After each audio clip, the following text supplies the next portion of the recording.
All right, guys. So I've been working on this input shaft for the transmission and the new seals, which I got on there already. But I just wanted to show you guys. Oh, if I tie the caliper on. Just wanted to show you guys how I do it. So I usually cut the seals off with a pick. You can usually just break them off. And then I either use a funnel, something like this. Any size funnel that's pretty smooth.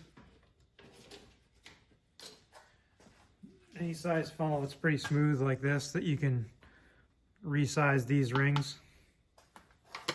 And when you resize them, you want to get them on there. You kind of move them with your hands and stuff. And then you just slowly kind of work them into the drum that they go in. And then you want to make sure that there's no pieces of it left, so you don't break them, because if you break them, you got to replace them. And then these sealing rings, they seal in the pump, which is why I was saying in a previous video, I don't replace these bushings in the front and in the back, because I do have them right over there. I don't replace these bushings till after. Let me just set this up on here. I don't replace these bushings till after I resize these rings. So I did these this morning, and then I had a call out for somebody that had a misfire and couldn't leave their driveway because it was misfiring so bad. So I had to go do that. So here I am back rebuilding a transmission at 9 o'clock at night. So now that these rings are all resized, I, in the meantime, took the opportunity to change out the bonded piston in this drum and the spring cage and put my clutches in. These clutches they got about 60 thousandths of clearance, which is in spec for these clutches. Let me just grab the paper.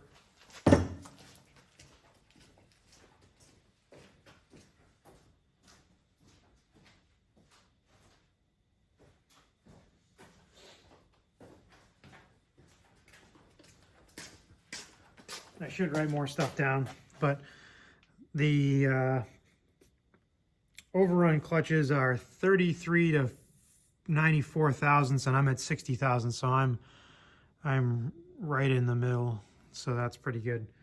I got to do the fourth clutch next, and then so on and so forth.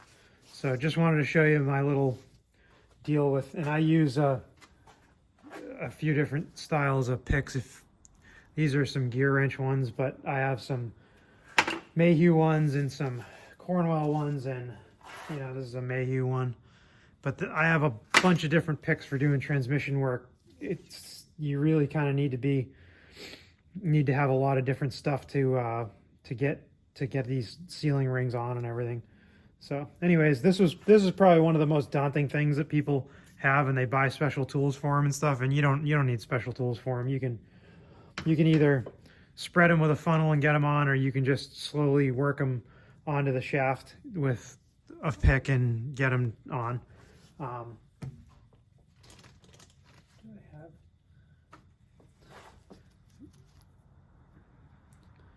These are the old ones. I don't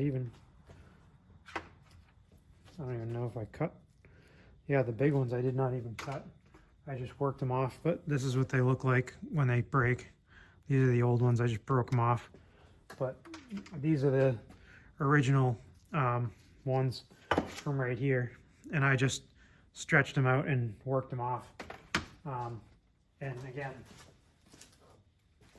if you were to try and resize them, you can take them, stick them against the funnel, and you can stretch them. These ones probably won't stretch a ton because they're used, but you get the idea. That's all the resizing tool does. Is it stretches them. There's a tool that stretches them, which looks just like a funnel, and then there's a tool that resizes them, which is pretty much the identical size of these components that they go into. And these components have a little bit of a ledge for them to kind of resize as you work them in. You have to just be real gentle, and that's it. So that's what I got for you today. I'm gonna move on to the next project. I think I'm gonna hopefully start on the valve body and pump tonight, and then maybe I'll have the case assembled tomorrow once I get my sprags in.